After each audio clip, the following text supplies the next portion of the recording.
श्री भगवान ने जो वर्ण व्यवस्था का व्याख्या जो अर्जुन को जो बता रहे हैं कि ये जो गुण और कर्म के अनुसार जो ये संसार में कर्म करने के लिए मनुष्य जो अपना गुण और कर्म के अनुसार इस संसार को आता है और उसका स्वभाव जो है यही गुण और कर्म के अनुसार होता है। इसे जो वर्ण है वो जन्मगत नहीं होता है, वो गुणगत और कर्मगत होता है।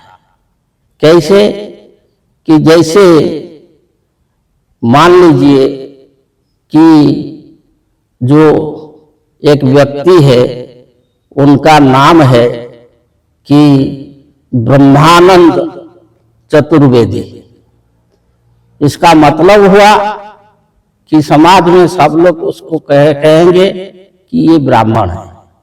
चतुर्वेदी जो उनका टाइटल है, जो संज्ञा है, तो वो ब्राह्मण है। तो वो चार वेद को जिन ऋषि ने जो अपना श्रुति में जो अपना रखे थे, उनको जानकारी चार वेद का जैसा था, तो उसको चतुर्वेदी बोला जाता है, उसका वंश को। तो यही जो ब्रह्मानंद चतुर्वेदी है, उनका जो 5 पुत्र हुए, जो 5 पुत्र हुए, तो सबसे जो बड़ा लड़का है और अपना जो पिता का जो गुण को वो धारण किया, वो जो शास्त्र अध्ययन और अध्यापन रास्ते में गया, वो एक अध्यापक बन गया। तो और दूसरा जो पुत्र है वो ऐसा कि सब समय जो है व्यायाम, दौड़ कूद और ऐसे कुश्ती, ये सब में अपना जो प्रवृत्ति रखा। तो ये फिर जो है बाद में वो चले गया कि सैन्य वाहिनी में, मिलिट्री में वो चला गया। और तीसरा जो पुत्र है वो जो उसका धन कमाने का प्रवृत्ति रहा, तो वो जो व्यवसाय वाणिज्य और जो कृषि, इस पर ध्यान दिया। तो वो एक फैक्ट्री चलाया और व्यापार किया, तो इसमें वो रह गया। और चौथा जब पुत्र हुआ तो वो जो है दूसरों का जो दुख देख करके उसका मन में जो दया भाव, सेवा भाव और ये भाव रहा तो वो पढ़ करके एक डॉक्टर बन गया। जो पांचवा पुत्र है वो कुसंग में रहा और मद्य मांस खा करके और दूसरों को मारपीट करना, सताना, ये सब उसका काम रहा। तो इसे जो ब्रह्मानंद चतुर्वेदी के जो 5 पुत्र हुए, तो ब्रह्मानंद चतुर्वेदी जो है ये निष्ठा पर जो ब्राह्मण है, परंतु उनका जो लड़के हैं 5, तो उसमें जो बड़ा है वो तो पिता का मार्ग को चुन लिया और अध्यापक बन गया, अध्ययन, शास्त्र अध्ययन और अध्यापन में रहा। तो उसको जो अध्ययन, अध्यापन, जजन जाजन, इसका मतलब है कि खुद ज्ञान अर्जन करना और दूसरों को ज्ञान बांटना, और जो खुद आचरण करना और दूसरों को आचरण में प्रवृत्त करना, इसको जजन जाजन बोला जाता है। तो अध्ययन, अध्यापन और जजन जाजन, ये गुण जिसके पास रहता है, ये कर्म जिसके पास रहता है, उसको ब्राह्मण बोला जाता है। तो उसका जो बड़ा लड़का है वो ब्राह्मण हुआ, और दूसरा लड़का जो कुश्ती कसरत करके वो चला गया, जो मिलिट्री में, सैन्य वाहिनी में, वहां जाकर के लड़ाई में रहा, तो उसको तो वो तो ब्राह्मण में नहीं रहा। अध्ययन, अध्यापन, जजन जाजन गुण उसका नहीं है, वो योद्धा है, तो उसको कहा जाएगा क्षत्रिय।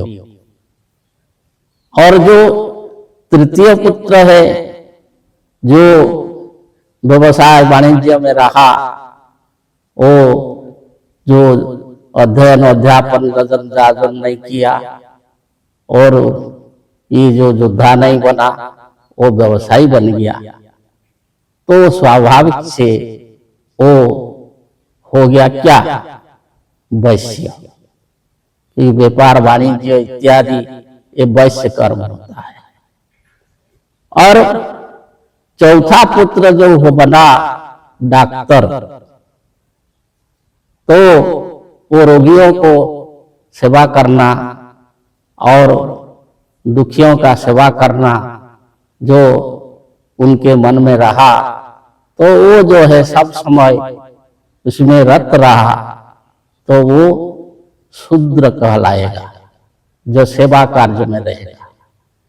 और जो तमगुण प्रधान, कि जो मांस मछली खाता है, शराब पीता है, लड़ाई झगड़ा करता है, तो ये जो कर्म में, तमगुण में रहता, तो इसको जो है चतुर्वर्ण से नहीं, वो असुर बोला जाता है, उसको राक्षस, असुर ऐसे बोला गया है, उसका गुण यही है।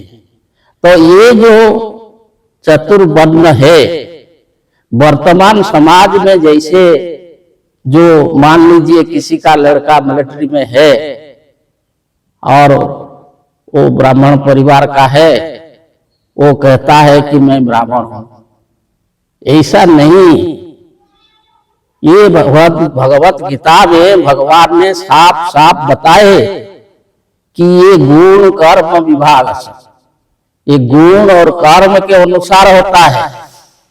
कोई परिवार में जन्म लेने से नहीं हो जाता, तो वही जो आज भी देखा जाता है कि जब हम ये स्वाधीन हुए, उसके बाद जो शिक्षा व्यवस्था हमारा जो रखा गया सब लोगों के प्रति, तो आज तो सब शिक्षित है और हम विज्ञान में उन्नति कर रहे हैं। समाज में सामाजिक व्यवस्था जो जाति वर्ण जो जन्मगत करके रखा गया था वो नहीं है। ये गुण और कर्म के आधार पर सब समय प्रत्येक मानव के पास रहेगा। उसमें कई धर्म जाति का व्यवस्था नहीं है, ये कर्म का व्यवस्था है गुण के आधार पर, और ये व्यक्तिगत भाव में होगा। जो व्यक्तिगत भाव में जो व्यक्ति जो जैसा भाव, जैसा स्वभाव, जैसा प्रकृति, जैसा गुण लेकर के संसार में आया है वो उसी कटी में रहेगा। तो ब्राह्मण रहेगा, क्षत्रिय रहेगा, वैश्य रहेगा, शूद्र रहेगा कि असुर रहेगा। देखिए रावण भी, जो रावण को असुर बोला जाता है, क्यों? वो विश्रवा ऋषि के संतान थे, परंतु उसको असुर बोल करके अभी जो है सब लोग जलाते हैं, जला देते हैं उसको, रावण को, उसका कर्म को सब निंदा करते हैं। तो ऐसे कोई कौन वंश में कोई परिवार में जन्म लेने से वो जो वर्ण नहीं हो जाता है। तो वर्ण व्यवस्था जो है भगवान कहते हैं कि उसको हमने किया है, हमारी द्वारा किया गया है, और ये व्यक्तिगत है। कौन व्यक्ति कौन वर्ण में रहेगा ये उसका गुण और कर्म पर आधारित है। तो ये जो इसी आधार पर ही वो संसार में कर्म करेगा। आगे बताएंगे। जय जी।